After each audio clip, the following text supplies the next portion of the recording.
Saida Zunnunova Kechkish hikoya. Mana bir oydirki Xurshidbekning oromi yo'q.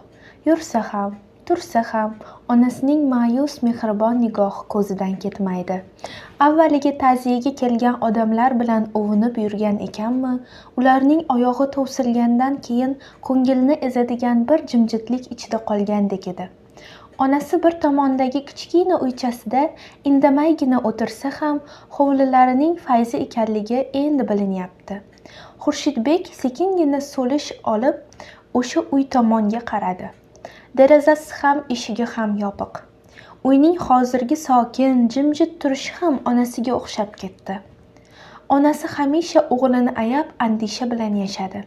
Hech qachon o'ziga e'tibor talab qilmadi. Hatto biron narsa olib bergin deganini yoki pul-mul so'raganini ham Xurshidbek eslolmaydi. U faqat bir martagina o'g'lidan so'radi. O'shanda ham tili bilan emas, dili bilan, ko'zlari bilan so'radi. Lekin Xurshidbekning nafasi qisildi. Xotiralardan qochmoqchidek o'rnidan turib ketdi. Hovlining o'rtasidagi stol oldida o'g'li tikka turganicha tarvuz kosasini qoshiq bilan shilib qirib ichardi. Sekinroq, dedi Xurshidbek unga ijirg'anib qarab. Muncha xo'rillatasan.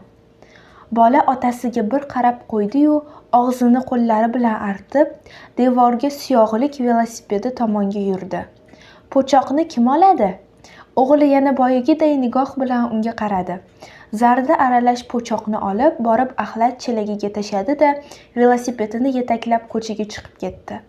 Oshxonada jaz-biz qilib, sabzi-piyoz qovurayotgan xotini ularning ovozini eshitdimi, boshini chiqarib bir qarab qo'ydi. Yana hovli jimjit bo'lib qoldi. Dekabr yaqinlashib qolayotgan bo'lsa ham, havo issiq. Hali hech qanday yog'ingarchilik bo'layotgani yo'q edi. Yerga oxirgi xazonlar to'kilar, quyosh ham bota boshlagan. Osmon tiniq, havo mo'tadil bo'lsa-da, tabiatning o'zida ham qandaydir dilni xayolga moyil qiladigan bir kayfiyat bor edi. Xurshidbek yana onasining uyi tomonga qaradi. Yozda Xurshidbek xotini bilan bir vaqtda otpuska oldi. Aylanib dam olib kelishni mo'ljallab qo'yishgan edi. Birdaniga hamshaharlaridan biri gap topib qoldi. Belorussiya tomonga sayohatga borgan ekan. O'rmonda bir qabrni ko'rgan emish. Qarasa familiyasi ham, ismi ham Xurshidbekning dadasiniki ekan. O'sha joyda yashayotganlardan surishtiribdi. Razvedkachining qabri deyishibdi. Avval ustida kichkina taxtachaga yozib qo'yilgan xati bor ekan. Keyincha o'sha yer aholisi uni yaxshilab ko'tarib, ismi familiyasini marmar toshga yozdirib qo'yishibdi. Xurshidbek rostdan ham dadasining razvedkachi bo'lganini eshitgan edi. Bu xabar kutilmaganda xursandchilik olib keldi-yu, eski dardlarni qo'zg'ab ham ketdi. Ko'nikkan asab va xotiralar qayta boshdan jonlandi. Ayniqsa onasi juda o'ychan bo'lib qoldi. U nimadir demoqchi bo'lardi, lekin ayta olmasdi. O'g'li bilan kelini Issiqko'lga borish harakatida edilar. Bir kuni choy ichib o'tirishganida Xurshidbek onasining ana shu ma'yus ko'ziga tushib, o'ylanib qoldi. Oyi, biz ketsak yolg'iz zerikib qolmaysizmi? Qo'ni-qo'shnilar bor bolam, nega zerikaman? Yo navarangizni olib qolgingiz kelyaptimi? To'g'risini aytavering. Nega endi? Shuncha vaqt bag'rimda-ku, rostdan ham o'g'li hamisha buvisi bilan birga, darsini ham o'sha yerda qilar, yotish-turishi ham o'sha yoqda edi. Dadang musofir bo'lib yotgandir deb o'ylayman bolam, dedi onasi bir nafasdan keyin. Avval bilmas edim, choram yo'q edi. Endi kuch-quvvatdan qolganimda xabarini eshitdim. Oraga birdan jimjitlik tushdi. Onasi bu gal ham dilidagi istakni ayta olmadi. O'g'li bilan kelinining yo'lini to'sishdan andisha qildi. Lekin ko'ngli dili o'sha yoqqa talpinayotganini Xurshidbek sezib turardi. Yo'lga hozirlanayotgan xotinini otpuskalarning o'tib ketib qolishini o'yladi. Mayli, dedi keyin onasiga taskin bermoqchi bo'lib. Yanagi yozga olib boramiz. Mana, keliningiz o'zi bosh bo'lib olib boradi, to'g'rimi? Televizor ko'rib o'tirgan xotini bosh qimirlatdi. Keyin qaynonasini yupatmoqchi bo'ldi shekilli. Musofir bo'lib yotibdi demang, oyi. Odamlar qarab turishgan bo'lsa tekislab yo'qotib yuborishmaydi-ku axir. Baraka topishsin, dedi kampir shivirlab. Bo'ldi, yanaga otpuskada borganimiz bo'lsin. Bu qat'iy qaror bilan Xurshidbek onasini xursand qilmoqchi edi.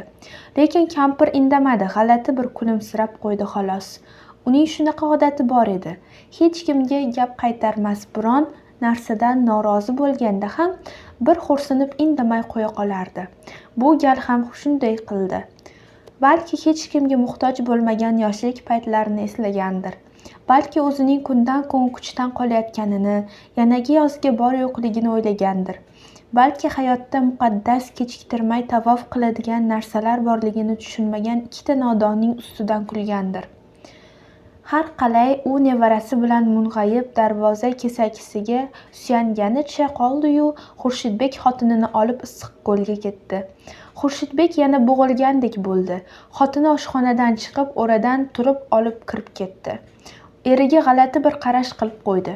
Yuragi siqilib turgan bo'lsa ham, Xurshidbek buni sezdi. Ishdan kelganidan beri salanglab hovlida yurganiga balki xotinining g'ashi kelgandir. Uning biron ishga qo'l urgisi ham kelmas, biron kimsa bilan gaplashgisi ham yo'q edi. O'g'li chelakka tashlab ketgan tarvuz kosasining po'chog'ini musichalar cho'qir. Xurshidbekning loqayd befarq kayfiyatini bilganday undan hayqishmas ham, dam-badam boshlarini ko'tarib unga qarab qo'yardilar xolos.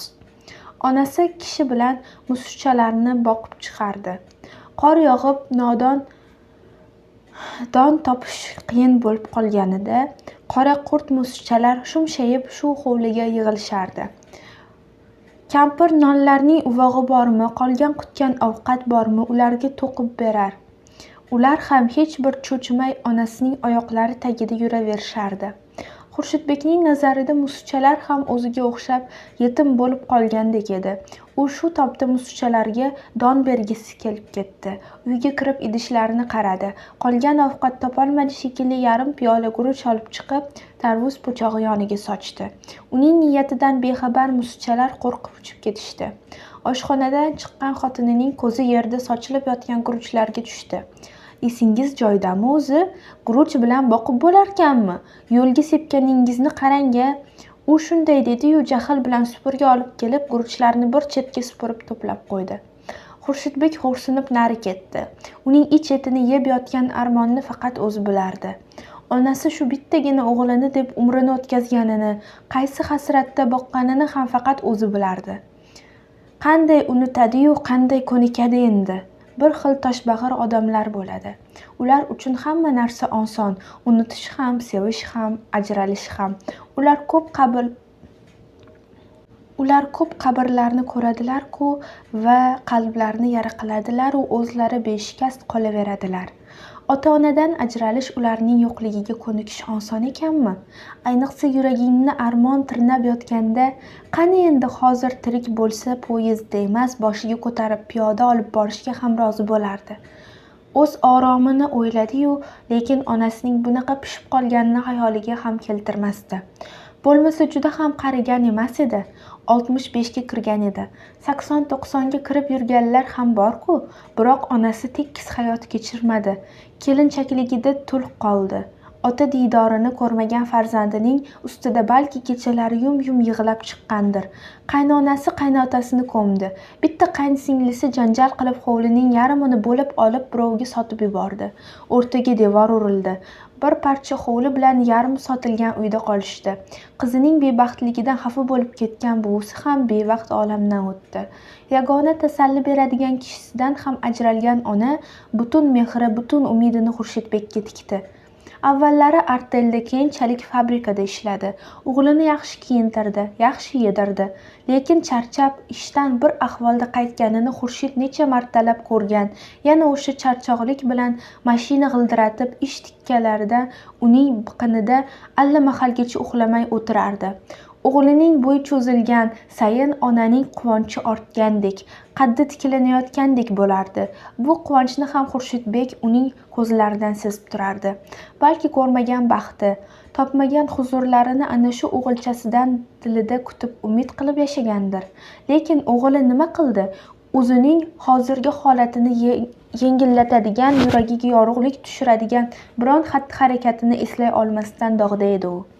Institutni bitirdi, uylandi. joy qildi. Onasi yiqqan terganini sarfladi, o'g'linikini asradi, usta boqdi. Keyincha uy yumushi, nevaralariga qarash bilan umrini o'tkazdi. Falonchining onasi falon narsani kiyibdi, menga ham olib ber degani yo'q. Falon yoshga kirganimga to'y qilib ber degani yo'q. Tag'in qaytaga pensiya pulini ham shularga sarfladi. O'ylab qarasa, u bir shamdek yonib yashabdi. Xurshidbek Issiqko'ldan qaytib kelganda onasining rangi ko'ziga g'alatiroq ko'rindi. Otasining bir marta unutilgan dardi qayda paydo bo'lganida keksa qalbi ko'tara olganmikin? O'tgan umrining ko'chalariga xotiralar balki hadeb boshlab ketavergandir. O'ylab o'zini o'zi yegandir. Balki o'rmonda jimgina turgan qabr ustiga dod faryod bilan xayolan necha marta borib kelgandir. U sog'lig'idan shikoyat qilmadi-yu, birdaniga yotib qoldi. Hammani armonda qoldirib to'satdan bir kechada olamdan o'tdi qo'ydi. Xurshidbek bunaqa bo'lishini sira o'ylamagan edi. Bo'lmasa hamma narsadan kechib har qanday sharoitda bo'lsa ham onasini otasining qabriga olib bormasmidi? Ona bechora yuragida yig'ilib yotgan hasratlarini o'sha tuproqqa unsizgina to'kib kelsa, balki yengil tortarmidi? Uning bittagina so'rovini, bittagina istagini rad qildi-ya. Qanday ona edi? Qanaqa ona edi-ya? O'lib ham unga og'rig'ini solmadi. Hamma narsani tayyorlab taxt qilib qo'ygan ekan. Hech narsasi yo'q bo'lsa-yu, Xurshidbek qarziga botib ko'mganda ham sal armondan chiqarmidi? Bu gal ham o'g'lini ayadi ona. Unga og'rig'ini solmadi. Xurshidbek ingrab yubordi. Xotini ovqat tayyor bo'lganini aytdi. Velosipedini shaldiratib o'g'li ko'chadan kirdi. Guruch atrofiga yig'ilgan musichalar uning shovqinidan cho'chib uchib ketishdi. Ichkariga xotinining ovozi eshitildi. Kiring endi, ovqat soviydi. Keyin chiqib ayvon chirog'ini buradi. Xurshidbek shundagina kun botib g'ira-shira bo'lib qolganini sezdi. Uning nigohi yana bir chetdagi uyga tushdi. Xona ichi qorong'i, jimjit, g'alati bir sukut bilan xuddi dardini ichiga yutib turgan jonli vujudday tuyuldi unga. Asta borib uy eshigini ochdi-yu chirog'ini yoqdi.